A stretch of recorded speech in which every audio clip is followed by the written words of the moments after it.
sumber daya yang ada. Jadi Oh. seperti buku teks, Ya. media pembelajaran, Langsung. sehingga pembelajaran itu bisa lebih efisien dan juga efektif. Oke, terus yang kedua, kenapa topik lesson planning atau RPP ini penting untuk dipelajari. Jadi setelah melakukan profiling adalah membuat RPP yang di dalamnya memuat penyusunan, evaluasi, dan juga refleksi. Sebab pada mata kuliah saya pada topik ini diajarkan supaya guru itu dapat merencanakan kegiatan pembelajaran yang sesuai dengan kebutuhan atau karakter hasil profiling itu tadi. Secara lebih dalam, ada 4 poin penting yang menurut saya lesson planning itu harus atau penting untuk dipelajari. Yang pertama, membantu merencanakan pembelajaran yang terstruktur dan terorganisir.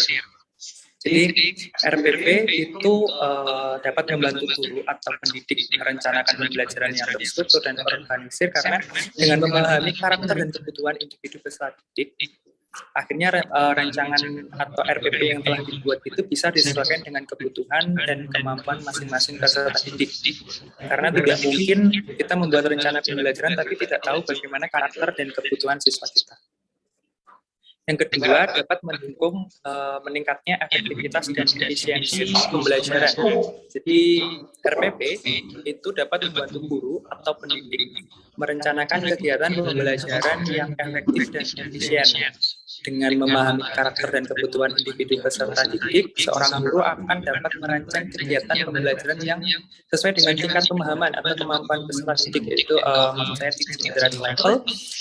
Kemudian ini juga dapat mengoptimalkan proses atau hasil pembelajaran yang dilakukan. Yang ketiga, membantu mengevaluasi hasil pembelajaran. RPP ini dapat membantu guru dan pendidik mengevaluasi hasil pembelajaran dengan merencanakan kegiatan pembelajaran yang terstruktur, terorganisir.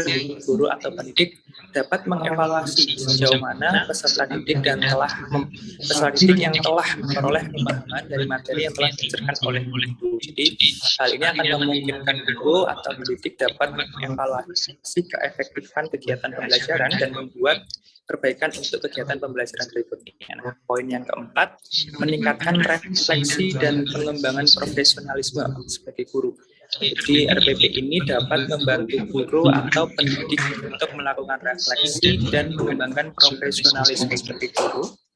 Sebab dengan melakukan evaluasi terhadap kegiatan pembelajaran yang telah dilaksanakan, guru atau pendidik dapat memperbaiki dan mengembangkan metode pembelajaran mereka agar lebih efektif dan efisien di masa depan. Juga dapat membantu meningkatkan kualitas pembelajaran dan pengembangan profesionalisme itu tadi. Jadi mana yang perlu dipertahankan, mana yang perlu diperbaiki. Yang kedua, refleksi pengalaman belajar. Bagaimana saya mempelajari topik-topik yang ada pada mata kuliah tersebut. Jadi selain alur merdeka yang telah tersedia atau telah dibuat di LMS, saya juga memiliki cara belajar saya sendiri dalam mempelajari topik-topik yang ada pada LMS selain alur merdeka itu tadi ya. Pertama, secara garis besar ini hampir sama bagaimana saya mempelajari tentang topik profiling peserta didik dan juga lesson planning. Untuk yang profiling peserta didik itu sendiri, yang pertama saya mempelajari teori dan konsep dasarnya terlebih dahulu. Jadi sebelum memulai mempelajari profil peserta didik, itu saya mempelajari dulu teori dan konsepnya. Kemudian saya tambah dengan cara mencari referensi buku, mengenai artikel, terkait dengan bagaimana cara yang baik, cara yang benar dalam memahami profil peserta didik. Juga tadi ada disinggung tentang teori belajar, teori kognitif, dan sebagainya, teori perkembangan itu juga menjadi salah satu hal yang perlu dipelajari terlebih dahulu mengenai bagaimana membuat profil peserta didik. Setelah mempelajari konsep dan teori, kemudian mempelajari teknik atau cara bagaimana membuat profiling peserta didik yang baik. Kemudian untuk yang teknik ini bisa dilakukan dengan pengamatan langsung, wawancara, kuesioner, dan tes tertulis. Kalau yang sudah saya lakukan itu dengan cara pengamatan dan melakukan penyebaran kuesioner. Ini kegiatan saya, jadi saya tunggu langsung di kelas ketika mereka mengisi karakter atau kepribadian mereka. Kemudian langkah yang kedua adalah mempraktikkan teknik-teknik tersebut. Setelah mempelajari bagaimana teknik yang baik untuk membuat profiling peserta didik, kemudian mempraktikannya. Itu saya melakukan tadi pengamatan langsung dan juga membuat kuesioner. Nanti akhirnya akan saya tunjukkan hasil dari persebaran kuesioner yang saya lakukan.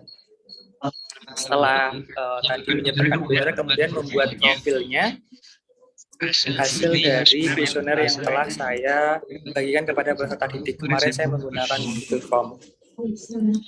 Nah, setelah dibuat profil peserta didiknya, kemudian saya melakukan evaluasi secara berkala.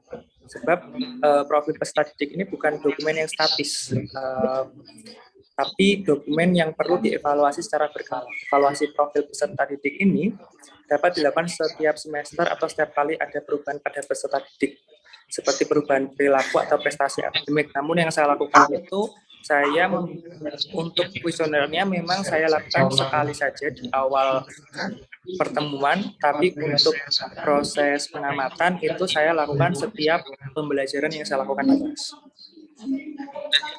Nah, kemudian ini poin yang cukup penting juga, yaitu berkonsultasi dengan guru dan juga dosen pengampu mata kuliah pengembangan peserta didik. Karena memang kemarin di semester 1 itu diberikan kesempatan untuk mempresentasikan hasil profiling yang dilakukan dari sejak proses pembuatan angket hingga proses presentasi hasil profiling itu. Kemudian untuk topik lesson planning ini secara garis besar juga sama, diawali dengan mempelajari teori dan konsepnya terlebih dahulu, kemudian mempelajari langkah-langkah menyusun lesson planning, kemudian mempraktekannya, mengevaluasi, membuat refleksi, dan juga tidak kalah penting berkonsultasi dengan guru dan juga dosen.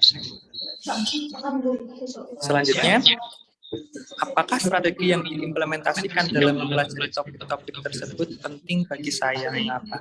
Saya bisa menjawab ya, strategi dalam mempelajari topik lesson planning dan juga profiling peserta didik itu sangat penting, sebab dapat membantu mahasiswa memahami konsep-konsep dasar atau langkah-langkah yang perlu dilakukan dalam proses pembelajaran.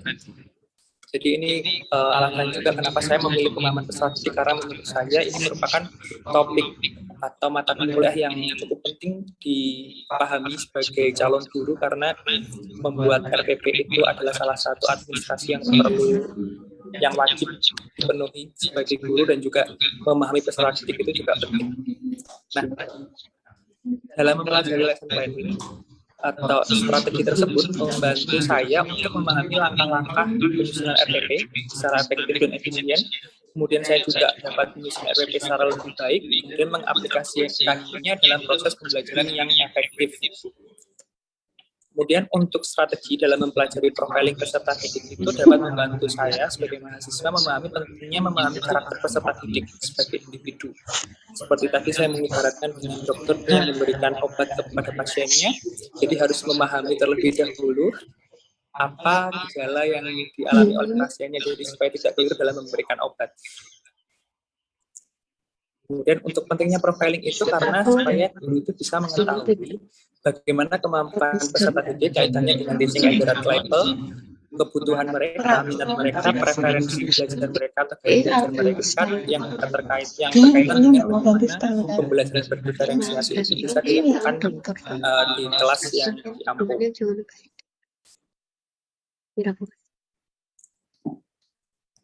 Nah, selanjutnya pembelajaran ini adalah pembelajaran yang saya miliki terkait dengan profiling peserta didik dan juga lesson planning. Nah, ini harusnya bisa saya klik.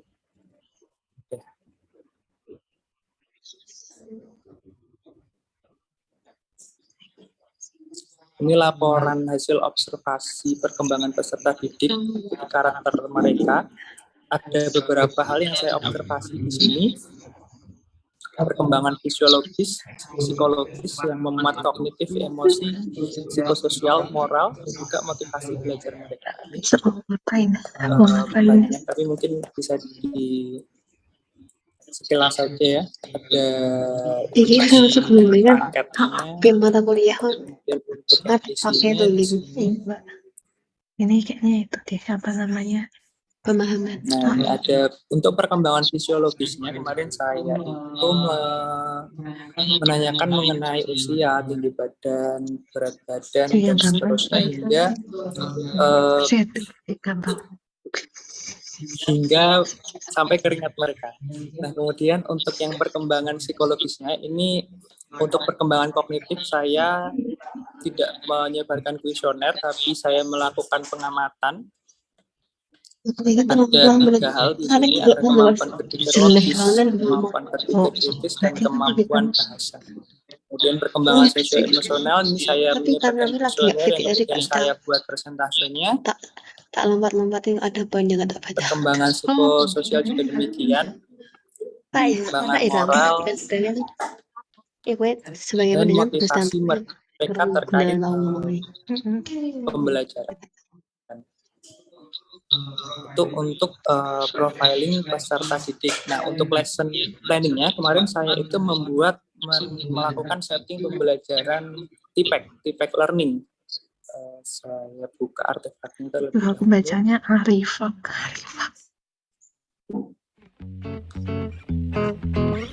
Ini untuk tugas pameran kemarin, jadi saya membuat TPEC learning yang saya lakukan.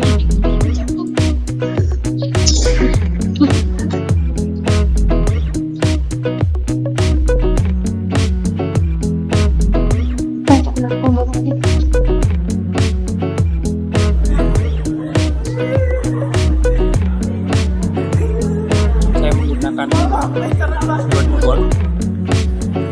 Terima kasih Mbak Vicky telah membantu. Apa? Saya juga menggunakan Canva proses kerjasama, dan saya meminta mereka berkolaborasi menggunakan Canva secara asinkron. Anak pintar sedunia. Saya minum perlahan. Apa itu kamu barangnya? Sebentar, masih iklan. Mohon disabar.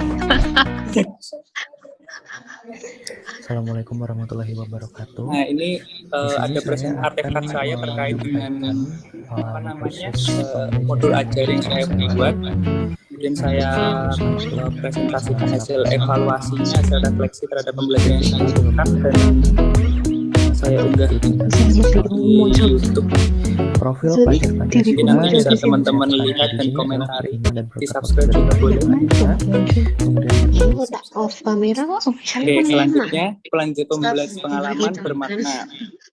Bagaimana saya akan menggunakan apa yang sudah dipelajari untuk memperbaiki diri saya sebagai individu dan sebagai guru, serta membawa perubahan terhadap siswa. Jadi makna yang saya peroleh dari aktivitas refleksi diri ini terhadap pengalaman belajar mata kuliah pengalaman peserta didik dan pembelajarannya adalah bahwa sebagai individu dan calon guru kita perlu memahami betapa pentingnya mengenal profil peserta didik dan merencanakan pembelajaran yang efektif dan bermakna. Nah, dalam mengembangkan kemampuan pedagogik ini, kita juga perlu terus melakukan refleksi diri untuk memperbaiki kualitas diri sebagai guru dan memastikan bahwa setiap peserta didik bahwa setiap kegiatan pembelajaran dapat memberikan pengalaman bermakna bukan hanya sebagai guru tapi juga sebagai peserta juga bagi siswa.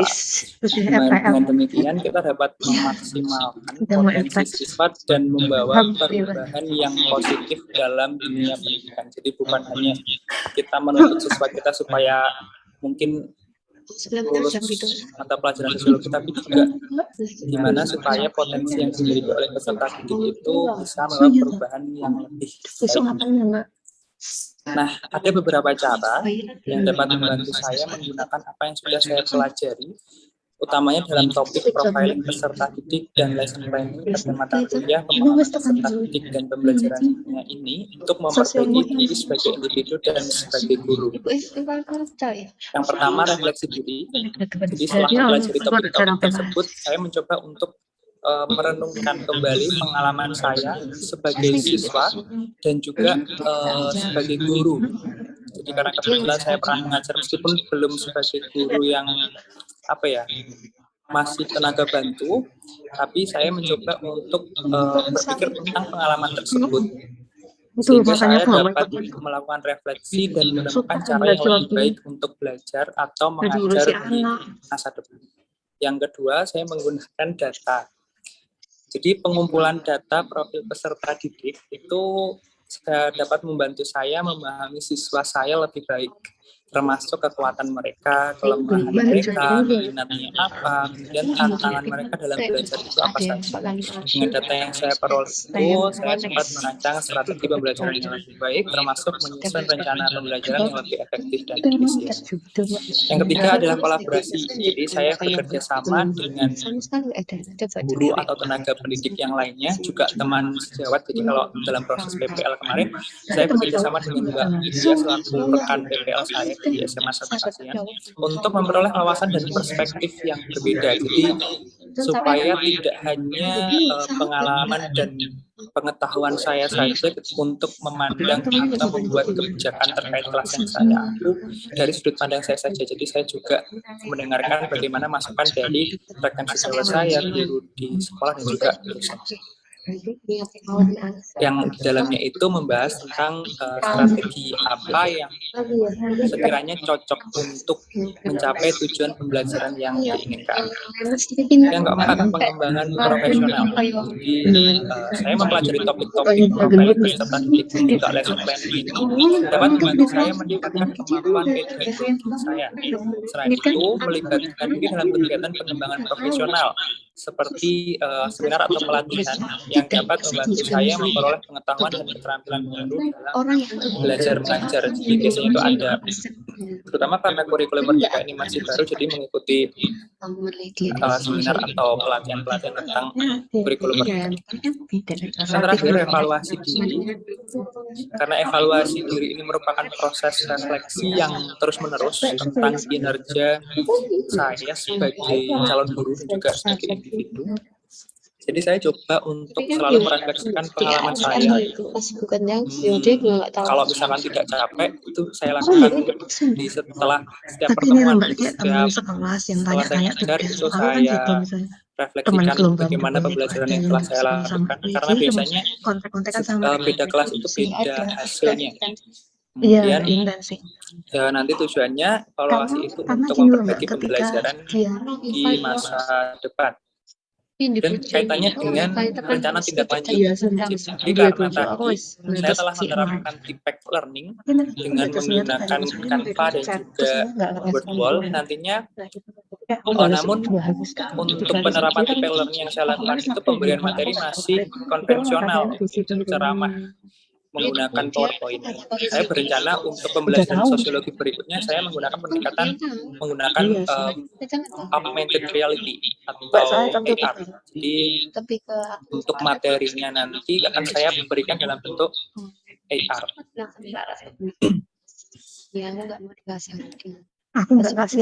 Mungkin itu yang bisa saya sampaikan di sini. Untuk waktu saya kembalikan kepada Bu Tiwi. Ya, oke. Terima kasih Gunawan, presentasi yang menarik ya dan refleksi yang menarik juga. Suara saya bisa terdengar ya, Mas Gun? Bisa, Bu. Bisa, Bu. Nah, dari apa yang sudah disampaikan oleh Gunawan ya, ada hal yang mau saya konfirmasi nih. Tadi di catatan saya itu kan Mas Gun punya cara belajar lain selain Merdeka ya, yang itu sudah coba digunakan. Nah, itu kan bagi Anda ya, yang cara belajar selain Merdeka itu tadi untuk Anda kan ya, maksud saya? Iya, Bu. Oke. Nah, sekarang yang saya mau tanyakan, yang mau saya konfirmasi, yang untuk peserta didik, itu tadi Anda mengemukakan beberapa cara profiling menurut anjurannya kementerian. Nah, kira-kira dari hasil profiling yang kemarin sudah dilakukan, adakah cara lain selain yang ditawarkan oleh kementerian, Mas Gun? Kalau misalnya dirasa itu ada hal yang belum terfasilitasi, silahkan. Kalau berdasarkan pengalaman saya kemarin itu mayoritas karena memang di awal waktu saya melakukan asesmen diagnostik itu saya hanya menyebutkan gaya-gaya belajar yang disampaikan oleh kementerian, dan kebetulan memang untuk hasil tes yang dilakukan oleh sekolah itu juga menunjukkan ke 3 gaya belajar itu, yang audio, visual, sama kinestetik. Jadi ketika saya melakukan asesmen diagnostik hanya menyampaikan 3 gaya belajar tersebut. Iya, enak Mbak. Begitu Putri. Iya. Oke, sekarang kalau saya minta Anda mengingat-ingat ya. Iya Bu.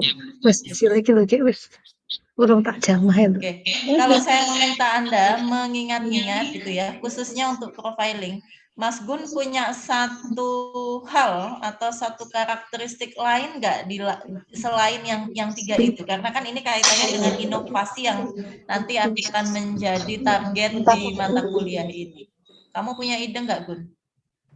Maksudnya? Kalau mengenai gaya belajar itu kemarin saya tidak terlalu mendalami ya Bu ya.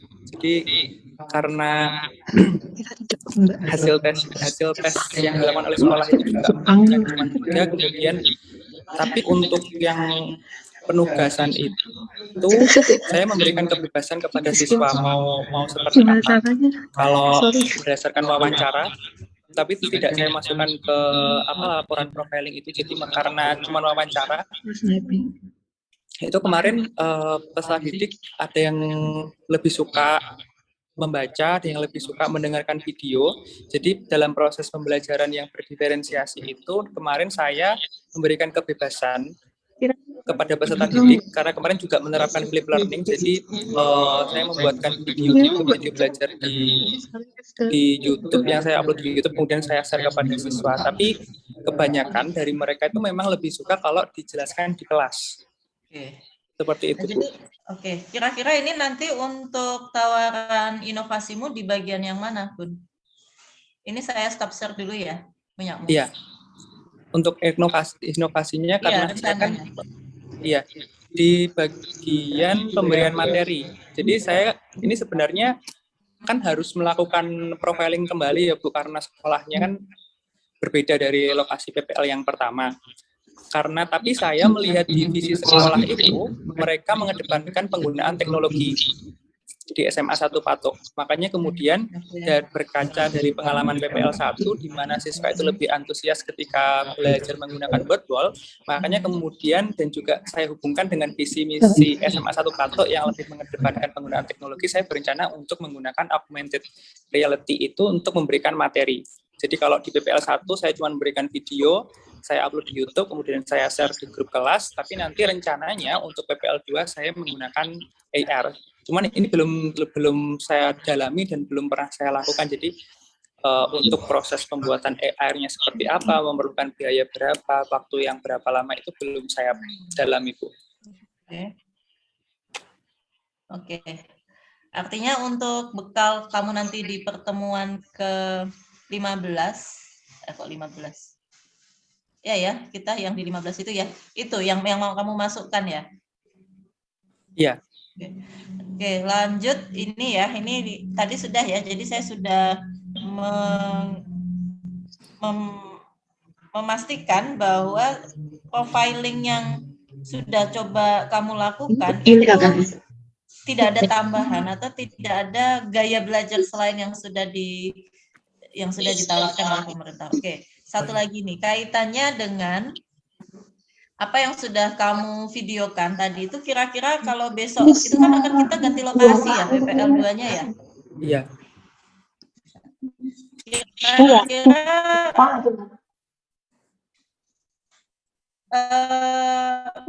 ini memang harus ini lagi ya, harus observasi ulang lagi. Itu bisa tetap dilakukan di SMA yang nanti yang PPL 2 atau gimana? Kamu pesimis atau enggak nih? Optimis kok pesimis. Kamu optimis enggak nih bisa dipakai di sana? Good. Kalau melihat visi sekolahnya yang mengedepankan pembelajaran teknologi, saya optimis, Bu. Oke. Ya, jadi gini aja, besok pada saat kamu presentasi, karena kan ini nanti yang akan menilai sekali lagi tidak hanya saya ya, Mas dan Mbak semua. Yang pasti Anda coba menduplikasi ya, namanya kita mereplikasi atau menduplikasi apa yang sudah Anda lakukan di PPL 1 untuk diterapkan di PPL 2. Artinya nanti kalaupun ada pertanyaan yang sifatnya itu menuntut jawaban yang meminta Anda yakin atau tidak, karena ini lokasi PPL-nya berbeda, Anda harus bisa memberikan argumentasi yang tepat, plus kalau bisa disertai ini, Mas Gun dan yang lain. Kalau bisa disertai mungkin informasi singkat tentang karakteristik siswa di SMA yang baru, entahkah itu berbasis pada hasil riset pendahuluan yang sudah dijurnalkan atau apa. Yang pasti pada saat Anda judgement, oh ini nanti bisa nih dipakai di SMA 1 Patok gitu ya. Anda bisa menjelaskan, atau Anda bisa memberikan bukti bahwa sudah pernah ada loh riset tentang pembelajaran berbasis IT di sana. Sehingga saya kok yakin kalau inovasi ini nanti bisa dipakai di PPL 2. Itu sih Mas Gun ya saran saya dan yang lain. Bu, kalau misalkan kan di jadwal itu minggu pertama masih pembelajaran terbimbing. Betul. Kalau misalkan itu saya gunakan untuk observasi, seandainya menerapkan pembelajaran berbasis IT, cocok atau tidak, mampu apa tidak siswanya, itu bagaimana?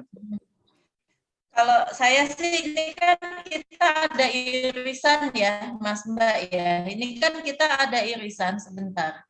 Irisan Anda presentasi untuk desain dan RTL itu di pertemuan ke-14. Saya share screen, sudah tampak ya?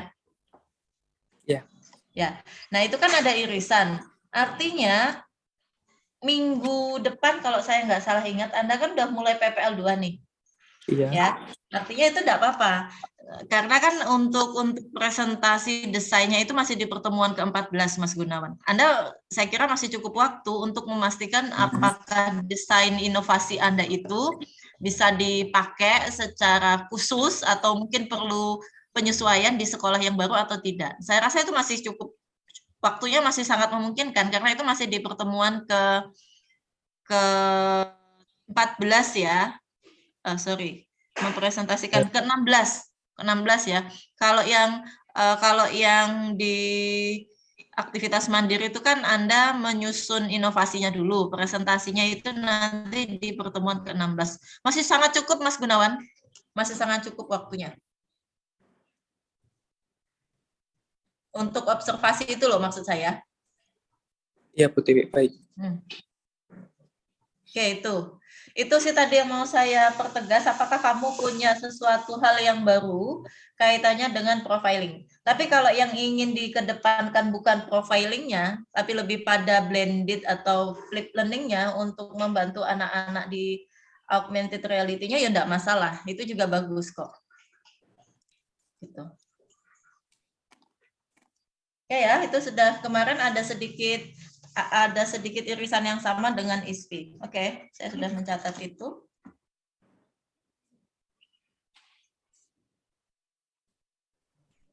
Ya, saya rasa itu Mas Gun yang perlu saya konfirmasi. Tapi kan intinya ide untuk inovasimu itu di prosesnya ya, bukan di profilingnya ya. Iya, Bu. Ya, oke. Ada hal lain yang mau didiskusikan Gunawan dan Mbak Mas yang lain, silahkan. Ibu izin bertanya. Oke, Siska, silahkan. Kan minggu depan tuh kan kami sudah mulai turun ke sekolahan, Bu. Jadi untuk jadwal mata kuliah ini apakah tetap Senin atau bagaimana, Ibu? Oke, kita sepakati aja sebentar ya. Saya lihat jadwal dulu. Malam aja, Bu. Malam. Jangan. Kalau untuk di jadwal itu kita ketemu lagi. Kita ketemu lagi orientasi seminar pendidikan. Kita ketemu lagi tanggal 16 ya. Itu Anda juga barengan orientasi ya PPL 2-nya. Jadi ada 2 agenda itu. Berarti Hari hari Senin tanggal 13. Itu Anda ada 2 agenda. Kalau ini saya masih membuka jadwal. Itu kan di tanggal 13 ada 2 agenda tuh, 13 Maret. Satu agendanya orientasi PPL 2 dan kedua agendanya seminar PPG. Nah, saya tawarkan ke Anda. Itu kan secara khusus nggak ada tuh waktunya, nggak diblok seperti hari ini dan sebelumnya mulai jam 1 ya. Nah, saya tawarkan di tanggal 13 itu kita mau tetap jam 1 atau kita geser ke akhir pekan. Akhir pekan, oh nggak bisa saya akhir pekan itu tidak di sini ya. Malam mungkin ya, gimana? Malam. Kalau saya setuju malam, Bu. Malam ya, Senin malam, Selasa gitu. Iya Pada Bu, bisa kalau saya nggak? 7 malam, pas hari Senin malam. Itu ya. Jadi Mbak Siska, bisa ya Siska ya? Senin malam 13. Isfi bisa nggak? bisa Bu. Insya Iya. Sambil ngomong. Vidya, ya Mbak. Bisa Bisa Ibu. Riani, Sambil ngomong tapi Bu. Riani bisa? Kita tanya satu-satu. Belum terhubung, Fanin? Bisa, Fanin? Piye, Mas? Fanin, suaramu? Dolan ning ngene sapa? Mas Ferry tak kira. Oke, bisa. Vidya bisa ya? Bisa Ibu. Oke.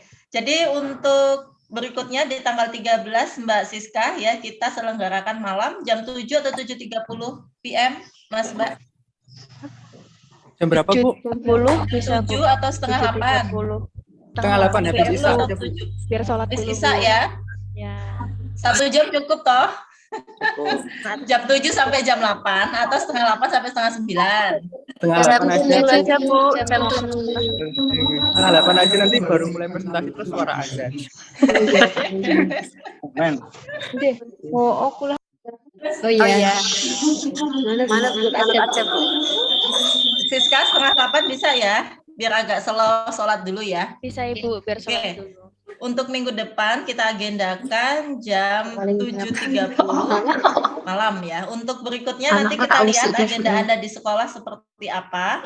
Apakah bisa siang hari atau kita tetap malam. Karena kan di jadwal itu nanti ketemu lagi seminar PPG yang ke-6-nya itu sebentar.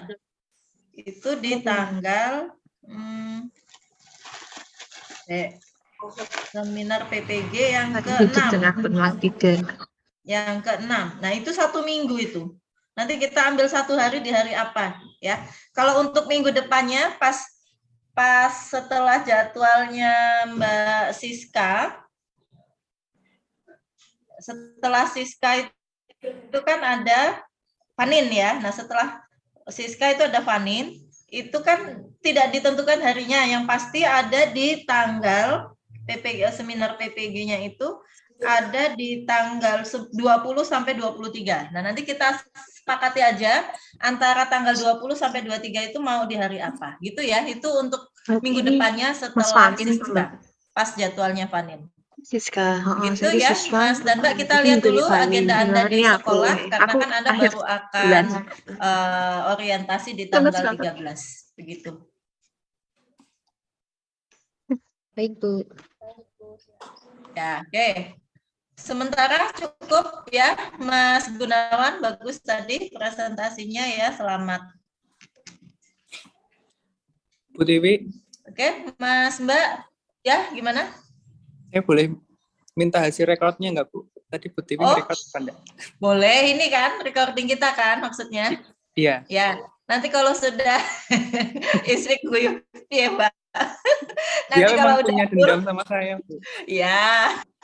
Nanti kalau udah full saya share di ini ya, grup ya sama kuncinya. Ya, terima kasih Bu Tiwi. Oke, gitu Mas dan Mbak, untuk siang ini kita cukupkan. Kita ketemu lagi di minggu depan tanggal 13. Selamat siang semuanya, selamat beraktivitas. Assalamualaikum warahmatullahi wabarakatuh. Waalaikumsalam warahmatullahi wabarakatuh. Terima kasih Bu Tiwi. Ya, saya stop ya. Dari Recording stopped. Saya tutup, Mas Mbak. Ya, Bu.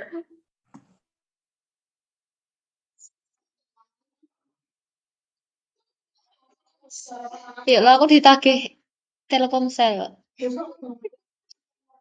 Aku masa aktif tuh. Nela atau Elsa tahu nggak cara cara melakukan pembayaran Halo Prabayar dari M-Banking? Aku malas Indomaret. Aku kurang ngerti, Mbak. Tahu nggak? Halo.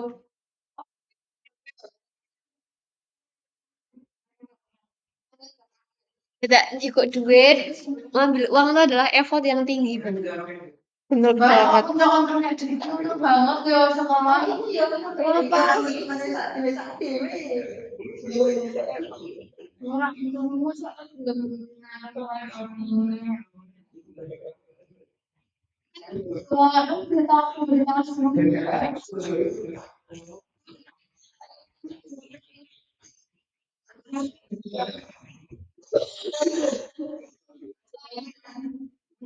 beda. Sama ini pasti gak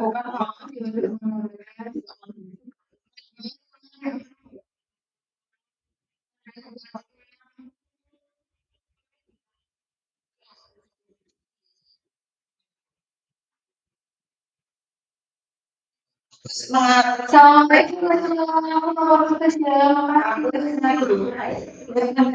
mencari orang-orang dari DPR